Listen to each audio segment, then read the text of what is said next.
Welcome to the Faith Informing Podcast, the podcast where we talk about what informs our faith and how our faith informs us. Today, we have the privilege of having the guest Cornelius Plantinga, or as many people call him, Neal Plantinga. He is a senior research fellow at the Calvin Institute of Christian Worship and president emeritus of Calvin Theological Seminary in Grand Rapids, Michigan. He's the author of many books, including the Christianity Today Book Award winners Not the Way It's Supposed to Be, Engaging God's World, and Reading for Preaching. He's also the author of Under the Wings of God, 20 Biblical Reflections for a Deeper Faith, and Morning and Evening Prayers. His most recent book is Gratitude, Why Giving Thanks is the Key to Our Well-Being, and we'll be diving into that book today. So, Neal, thank you for being on the podcast with us. Really appreciate it. You're welcome. Would you mind opening up our time together by reading a prayer from your morning and evening prayers for us? All right. This is the prayer for the morning of the 16th day. Great God, make this a bad day for tyrants. Unseat and scatter them. Replace them with righteous rulers. Vindicate the oppressed. Crown them with glory and honor. Let their children silence foes and avengers by singing your praise. At the start of this new day, O God, I lament all the cheating in the world. Cheaters seem to have their way. Some of them prosper. They cheat on their spouses and taxes. They cheat their workers and suppliers. Some workers cheat their employers out of an honest day's work for an honest day's pay. People cheat themselves out of any chance at real intimacy just by being arrogant.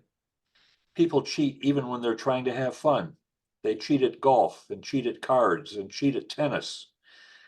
Great and honest God, all this cheating is irritating and depressing. I lament all the lying in the world. Friends lie to each other, children and parents lie to each other, husbands and wives, brothers and sisters lie to each other, motorists lie to cops, presidents of countries lie to their people, advertisers lie to consumers, airline companies to passengers, attorneys to clients, clients to attorneys, representatives and senators lie to citizens, patients lie to doctors about their drinking and smoking. We lie in our rebukes and in our compliments. Our facial expressions lie. Our body language lies. We lie about our lives. We lie even to ourselves. Great and honest God, all this lying is hurtful and depressing. But I'm going to have to confess to you that I have lied and cheated too. It's not just others. It's me too. Oh God, forgive me. Search me and know me, but don't stop loving me. Make me a lover of truth, a lover of simple justice. As I go about my business today, guard my mouth and guide my hands. Let me be straight with people, and let them be straight with me. Let me live today in such a way that on your great day of judgment, I can look back on this day and not be ashamed, under the cloak of Jesus' righteousness. Amen. Amen. Thank you for sharing that. You're welcome. Neal, I think that prayer in that book, which I've read through all the prayers in that book for the most part, I think that prayer really shows me the power of specificity in language when we pray. And Yes. I wonder, what was that process like for writing prayers that you knew would be published so they couldn't be changed after they were written? Yeah. And they would be used by many people. What was that experience like of writing those prayers? My supervisors at the Calvin Institute of Christian Worship suggested that I compose a book of prayers. I have composed prayers in the past for various worship events of our institute, and my supervisors suggested that I compose a book of prayers. I decided on morning and evening. And my model was the diary of private prayer by, oh dear, I'm having a senior moment. Hang on just a second. It's a John Bailey. John Bailey, Scottish philosopher, preacher, minister, wrote a diary of private prayer back in the late 1930s. And his prayers have helped many hundreds of thousands, more than 1 million people, and they have helped me. I have probably given away 20 copies of John Bailey's diary of private prayer. So it occurred to me that published prayers can help. They can help when I fall mute because I'm spiritually depressed. They can help when I need examples of what to be grateful for that I hadn't necessarily thought of myself. Various people at their work, for example, that help me. And it helps with confession of sin. And that's what this prayer really was all about. Yes, specificity is a key. The great writers all have it. Think of C.S. Lewis, for example. And it makes what would have been a general cliche-ridden prayer come alive because now it gets very specific. Thanks for saying that. Yeah, I really love that first line. Make it a bad day for tyrants. Yeah, I mean, I feel like that line for a prayer is both blunt and courageous and clear. yeah, In the scriptures, when you read the Psalms, you come across language that is very blunt and courageous, where the psalmist is asking God to judge his enemies. yeah, And I think as Christians today, we often are afraid to pray those kind of prayers because we think it's unloving. yes, But when we say, make it a bad day for tyrants, that is a very loving prayer for the world. yes, it is. And uh, our prayers need to have a prophetic dimension to them. Hmm. They need also, of course, to be intercessory, need a priestly dimension, but also a prophetic dimension. And that means calling sins sins and calling public sinners to account. Hmm. Yes. Well, I really appreciate that. And I think it's a valuable resource for the church today. I gave it to our elders and deacons at our last Christmas, and I know they use it all the time. And so I just think more and more people can benefit from that book. Um, as we continue in our conversation, I wondered if you would just share a little bit for our listeners about your background. Yeah. What was influencing you as a kid to eventually one day become a theologian and a president of a seminary? You know, you've done these very public positions as in your career. And what was your religious upbringing like? I was the youngest of 4 sons of Cornelius and Letty Plantinga. My dad, a psychology prof at Calvin. Both my dad and mom, serious Christians. They taught me to pray. My dad, in his prayers at our meals, was himself a master of specificity, including not just our food, but the specific kinds of food on our plates.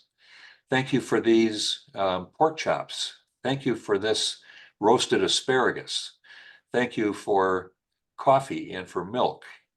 And I learned that from him. He was a highly intelligent and thoughtful Christian man whose prayers were memorable. So I grew up in a devout home. I attended Christian schools where the faith was taught to me again. And for 3 years, I attended Calvin. I went away my junior year to Yale just to see what it would be like.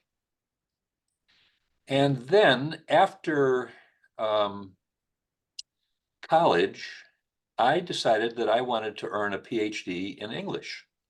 I was a literature major, English major in college, and I went off to Yale grad school for the PhD in English. And while I was there, I had a vocational crisis. I was not sure after all that English was what I was called to do.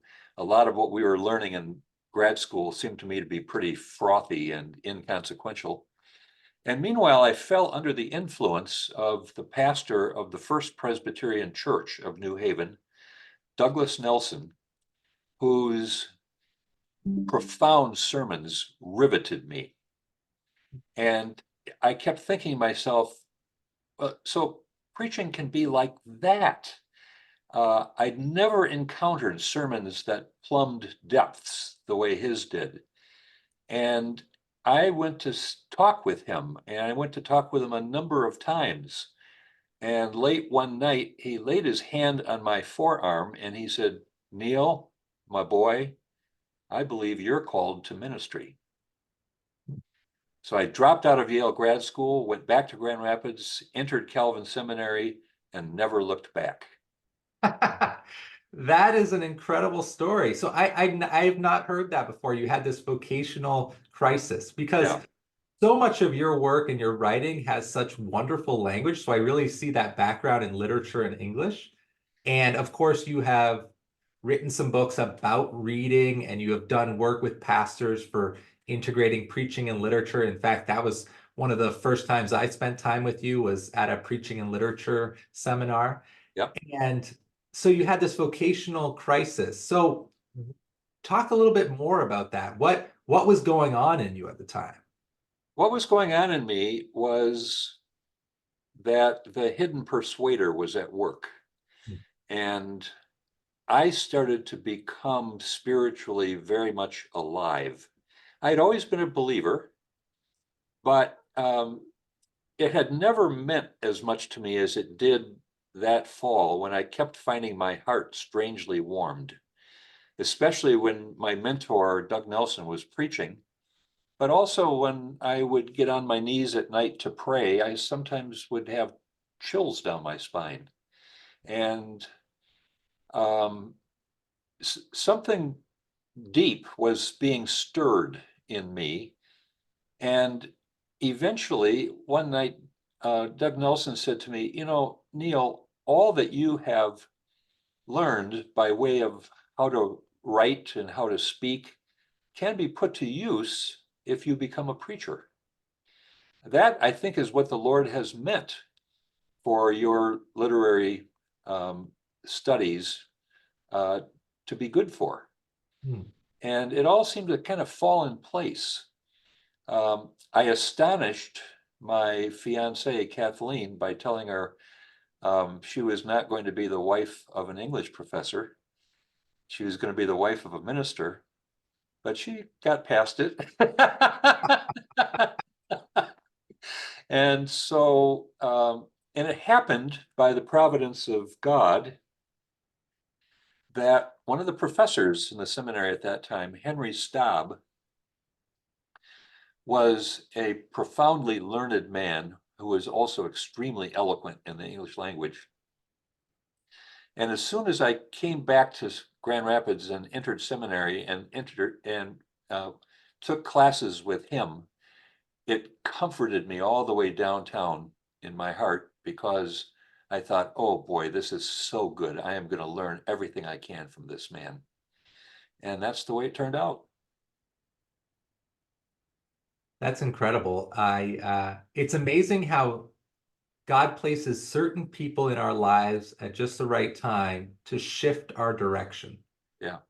If you read through the story of Joseph in Genesis, there's this moment where he's looking for his brothers out in the wilderness. They're taking care of the flocks. And he goes to where they're supposed to be, and he comes across this random man Yeah. who is like, oh no, they're not here. And he points them in the right direction. And obviously that if he had not come across that man, he would have went back home and said, I couldn't find my brothers, and his life would have been very different. But God places these people in our lives at just the right time for us to Just the right time. go where he wants. And my mentor stirred my heart with his preaching so much that I could hardly believe how uh, what an impact his preaching was having on me. I And couldn't believe preaching could be that good. yeah, what was the marks of his preaching? I mean, you're saying he was really deep, but like what does that mean? It meant that his preaching uh, was profoundly evangelical. That is, he preached the gospel, but he would come at it from directions that you weren't looking in, and he would take the questions of doubters very seriously. There was never a premature solution. He would take a doubt. Um, why are you so far off? Uh, why are you not awake, O God? Why are my enemies having their way with me? Uh, and he would turn that question into an even greater doubt than the biblical author expressed. He never trivialized or minimized problems, but he never minimized either that the presence of God was able to overcome our doubts and disbelief. He would say things like, if you have doubts, the Bible is your book. And I trusted him. I trusted his preaching. When he told me that God was gracious, I believed him. And it gradually occurred to me that a preacher can do marvelous things for people, and that it was a noble and adventuresome calling. And I've never had reason to doubt it. Taking seriously people's doubts. I think that's the hard work of preaching, that it's fairly straightforward most of the time to interpret a section of scripture. Like, I think a lot of pastors have the training that they can understand what a certain text means, Right. but and trying to bridge that to today's world, I think a lot of preachers, myself included, often think of applying it to our lives as being uh, solving people's problems. How does this solve someone's problem? Right. But I think it's a different question to ask is how does this speak to real doubts, what people are really struggling with? I think that's a whole nother question. I think, um, before we started recording, we were talking a bit about Tim Keller, and I think that's what made him a great preacher too, is that he Yes. knew how to speak to doubts and take doubts seriously. You know, it's instructive that two-thirds of the Psalms are Psalms of lament, Hmm. that they want to call God's attention to the fact that things are not right in the world. And what are you going to do about it? Uh, I think after 78 years of life that the problems of suffering and of evil and of apparent meaninglessness are the Christian's greatest obstacles to a fulfilling faith. Hmm. Well, why don't we dive into your new book, Yeah, Gratitude, Why Giving Thanks is the Key to Our Well-Being. My first question for you is why gratitude? I mean, why not some other virtue? right. So I've long been interested in the Pauline passages that have to do with instructions for Christian living. Colossians 3, Ephesians 4, Galatians 5, um, Romans 12.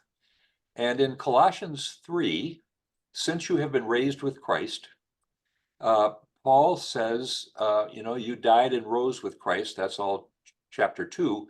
Chapter 3, keep on dying and rising with Christ. Put your lust to death, put your greed to death, put your slander to death, and clothe yourselves, maybe like with a baptismal gown, clothe yourselves with compassion, kindness, humility, gentleness, and patience. Bear with one another, that's forbearance. And if anyone has a complaint, forgive each other, forgive as the Lord forgave you. And over all these, put on love, which binds them together in perfect harmony. So there are, I don't know, 9, 10 virtues right there. Mhm. Then Paul goes on for a few more verses, and then suddenly he says simply, and be thankful. Sing with gratitude in your hearts to God. Whatever you do, whether in word or deed, do it with thanks to God through Jesus Christ. 3 times in a row, be thankful. Sing with gratitude in your hearts. Whatever you do, do it with gratitude to God, as if he wants to hammer home that of all the virtues, this one is an absolute centerpiece. So I got interested in that. I got interested in the fact that the Psalms are full of thanksgiving and the equivalent, namely praise for God's goodness, and that there are calls for us to be thankful. Give thanks to the Lord, for he is good. And so I had all that on board. I noticed in reading the Gospels that when Jesus healed 10 lepers and only one thanked him, he was annoyed. And then the coup de grace was that a friend of mine, a psychologist, Charlotte Whitfleet, Charlotte Van Oyen Whitfleet, introduced me to the world of positive psychology. So for years, psychologists talked about disorders, obsessive compulsive disorder, shame disorder, guilt disorder. But then about 25 years ago, a guy named Martin Seligman, a psychologist, said, why don't we talk about positive states of mind, compassion, gratitude? And the psychologists started studying virtues, positive states of mind and of heart in people. And they did a number of tests, and the result of their testing was that they said with confidence, the single best predictor of well-being is gratitude. So now this intrigued me, that what in Scripture is our duty can also help my blood pressure go down, can help me sleep nights. It can regularize the rhythms of my heart. And I thought, what a fabulous paradox this is, that God has arranged the world in such a way that if I do my duty by giving thanks, I will also feel like I'm sunny side up. And I thought, I need to write about this. So I started reading all kinds of authors who have written about gratitude, and got interested in, how we get it, what blocks us, what keeps us from getting it, what happens to us if we have it, what the scriptures have to say about it. The big narrative arc of the Bible is that God does mighty works of redemption, and that our predominant response to them ought to be gratitude. How we need to take care of what we are grateful for, what it's like to savor and celebrate the things that we are grateful for. And so I drafted a plan and wrote a book. And I have to say, years ago, I wrote a book on sin. This one was a lot more buoyant. Write a book about gratitude instead. One of the things I loved as I was reading through it was that it wasn't just telling me what is gratitude, although it does a lot of that, or why you need to be thankful, although it does that too. But I found I would stop and express thanksgiving to God, as because the way you wrote it led me to gratitude. And I wonder, um, how did that affect you in your faith journey as you were writing this? How did it change you and being a person Yeah. of Thanksgiving? You you have your finger right on it. As I was writing, uh, it became clear to me that if I have a grateful heart, I am going to find things out there everywhere that I want to be thankful for.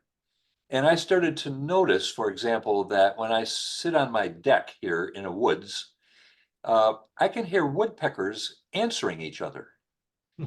You know, three taps here on my left, and now three taps responding on my right.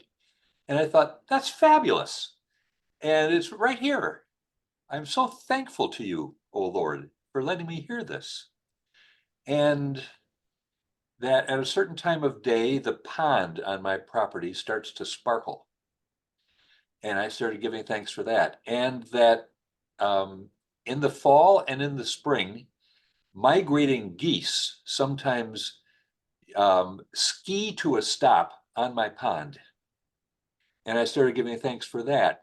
And for the expression on the face of a unspoiled toddler, and for the obvious emotion with which one of my friends tells about his love for the Lord.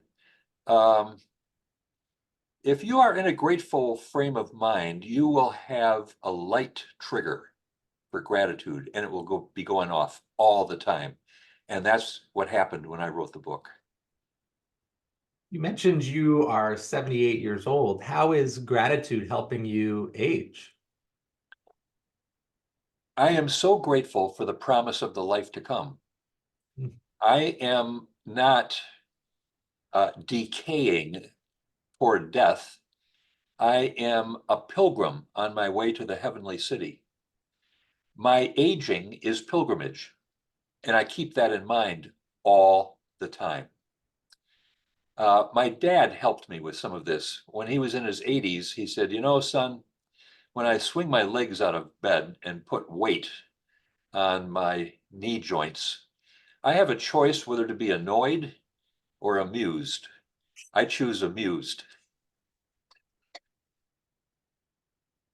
Humor and gratitude go hand in hand, don't They do. they?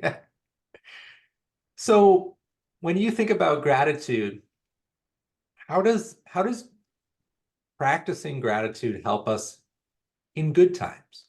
Because when life's going well, some might think it's easy to be thankful. Yeah. I think gratitude comes to us most naturally when we are um, in a frame of mind to be open to gifts and to rejoice in them. Uh, and when we have plenty of things to rejoice in, it is so natural to breathe thanks to God and to thank our friends and loved ones for their kindness.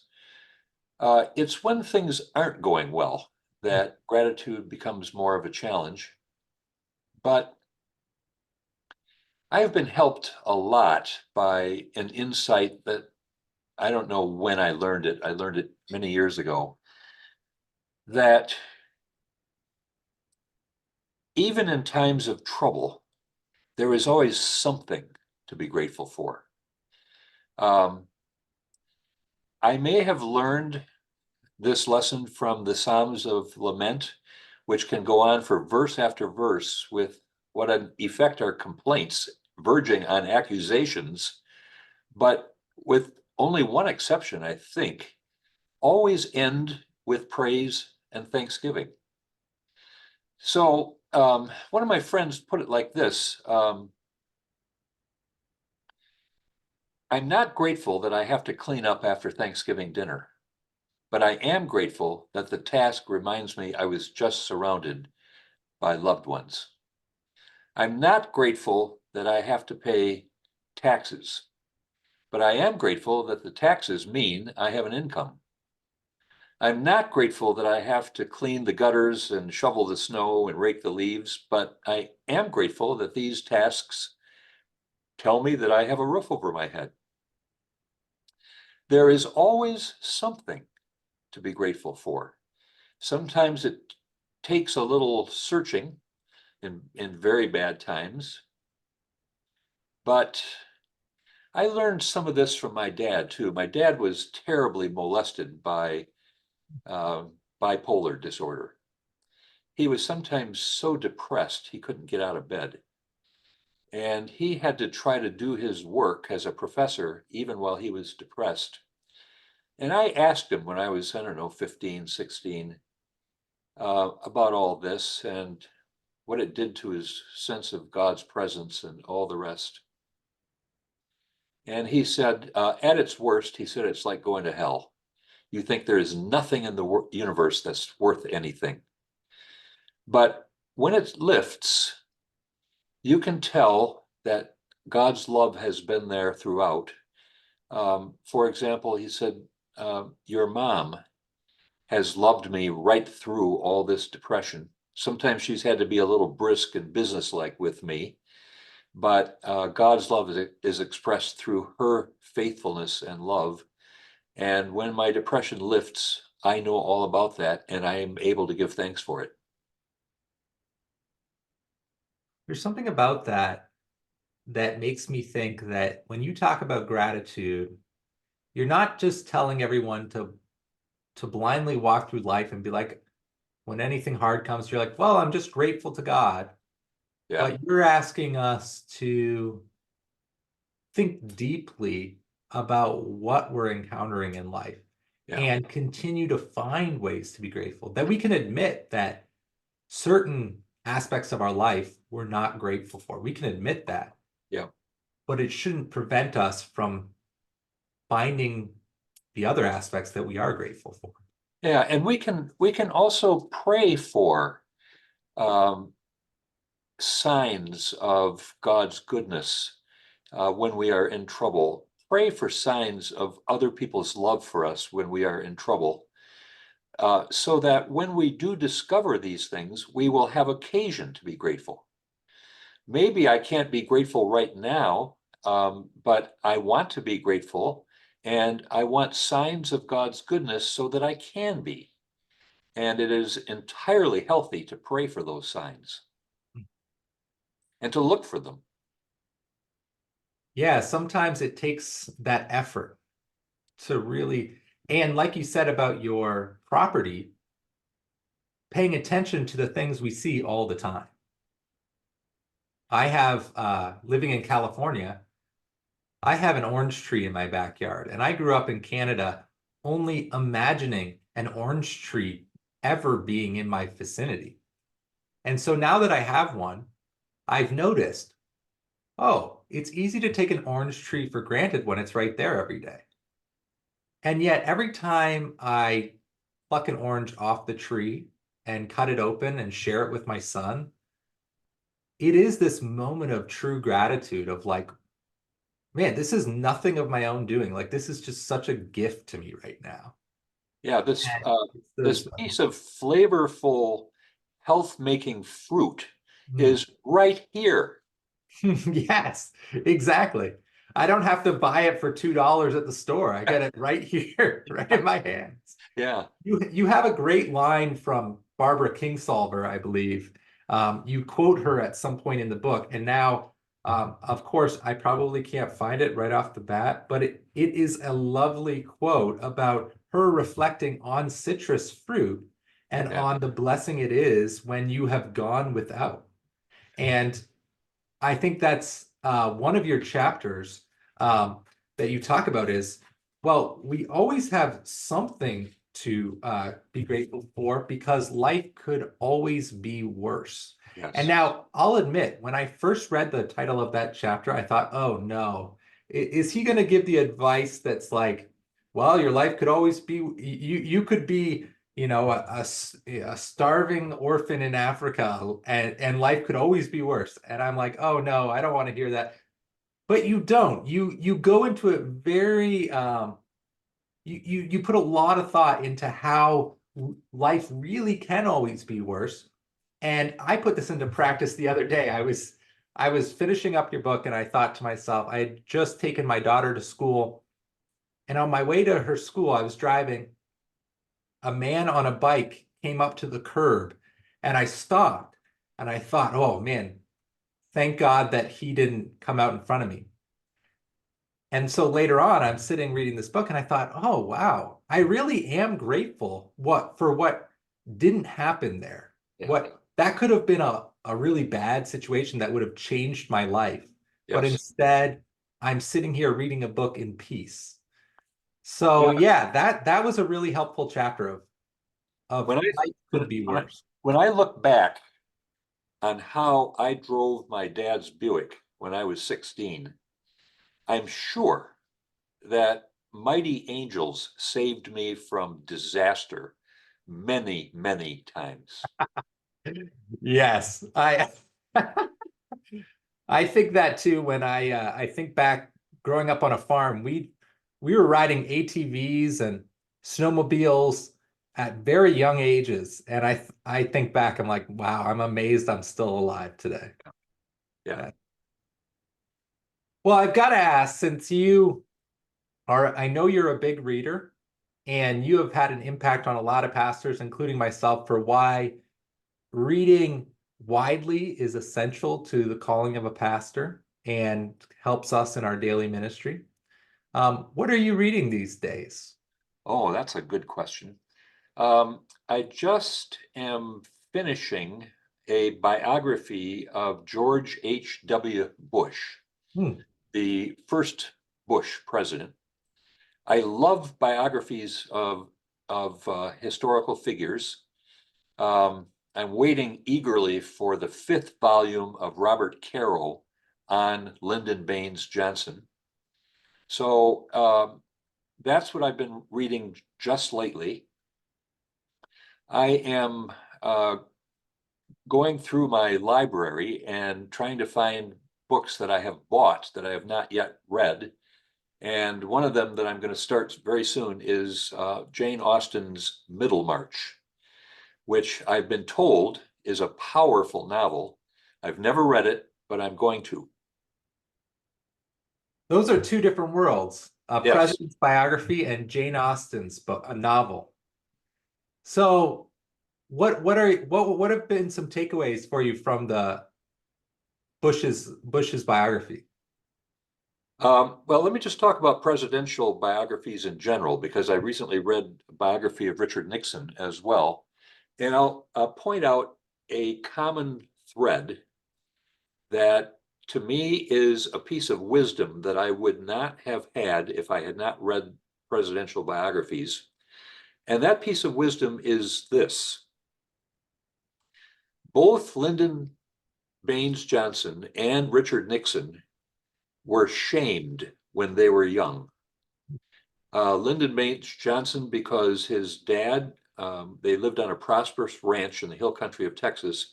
His dad made some disastrous financial decisions, and the family lost the ranch and had to come into town and live in a very small, poor house and depend on neighbors and church members for some of their food.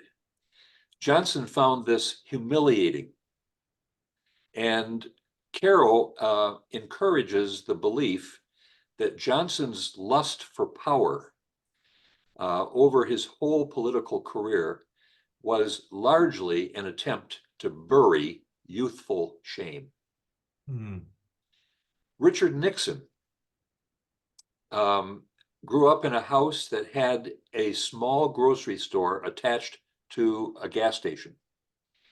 He had to um, wait on people in the gas station and in the store, including high school classmates who would often mock him for having to wait on them. He was so humiliated by this that he too spent a whole career seeking power as a way of burying his youthful shame. Carroll makes a powerful case that these two power-hungry men were really reacting to things that happened to them when they were 14, 15, 16. Now that's a piece of wisdom. that what can motivate power-hungry people is something from their youth that shamed them to the quick. I don't know that I would have known that if I had not read these novels. That is so powerful because it begins to tear down some of these ideals we have of people in power, thinking that, oh, they're just a special person with certain gifts. But in reality, they're human beings like us Yeah, who are facing the demons of their past. yeah. Yeah. And Lewis Smedes wrote a book called Shame and Grace, not guilt and grace, shame and grace. And he makes the point that one way in which guilt and shame differ is that guilt is most accurately characterized as feeling bad about something I did or failed to do. Shame is most accurately characterized as feeling bad about who I am. And that shame can, in that respect, be more powerful than guilt and more in need of the healing grace of God. So, what do you think the message of the gospel is for people living in shame? You are loved so much by the master of the universe that he gave up his son and his life so that you may flourish. That is how much you are loved. And your shame is temporary. It is destined to be overwhelmed by glory. Wow, that is a wonderful place to finish our conversation, Neal. I think it speaks to why God has given us commandments like be thankful, because it's not just about a duty, but it's about transformation of who we are into Yes. his likeness. So thank you so much for your good and faithful work over the years. And just lately, I know you've been doing even more writing. And so I'm excited. What might be something we can look forward to in the future? A book on wisdom. Oh, I am intrigued by the Proverbs and by Proverbs in other parts of the Bible beyond the book of Proverbs. For example, whatever a person sows, that is what they are going to reap. hmm. Think of that in terms of human relationships. Or think of a proverb like in the book of Proverbs, like pride goes before destruction, a haughty spirit before a fall. And think of that just in one respect, think of it militarily. Napoleon Bonaparte came to grief trying to invade Russia, and the snows overwhelmed him. Hitler didn't learn a darn thing from that. He thought he was better than Bonaparte and that he could attack Russia in October. And what happened was he was snowed out. His troops got beyond their supply lines. Pride, I can do this, even though Napoleon couldn't, goes before destruction. And you can multiply the areas of life in which that's true. And it's fascinating. And I intend to write a book in which I explore a number of the proverbs that I find most fascinating and apply them to contemporary life. Oh, that sounds wonderful. Well, when that gets put out, we'll have to have you back on the show to talk about that. Yeah, Um, be happy to. well, for our listeners, thank you for tuning in. And be sure to keep an eye out for next month's episode featuring pastor and author Carl Vaders.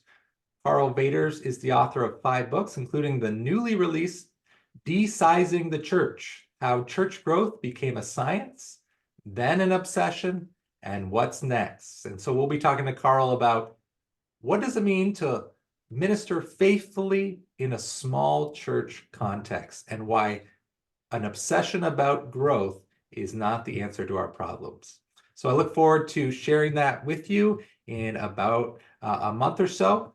And I hope everyone takes care of themselves and takes what we've learned from Neal and puts into practice a life of gratitude, because it can change not only yourself, but also the way you interact with all the people you love. Okay, bye.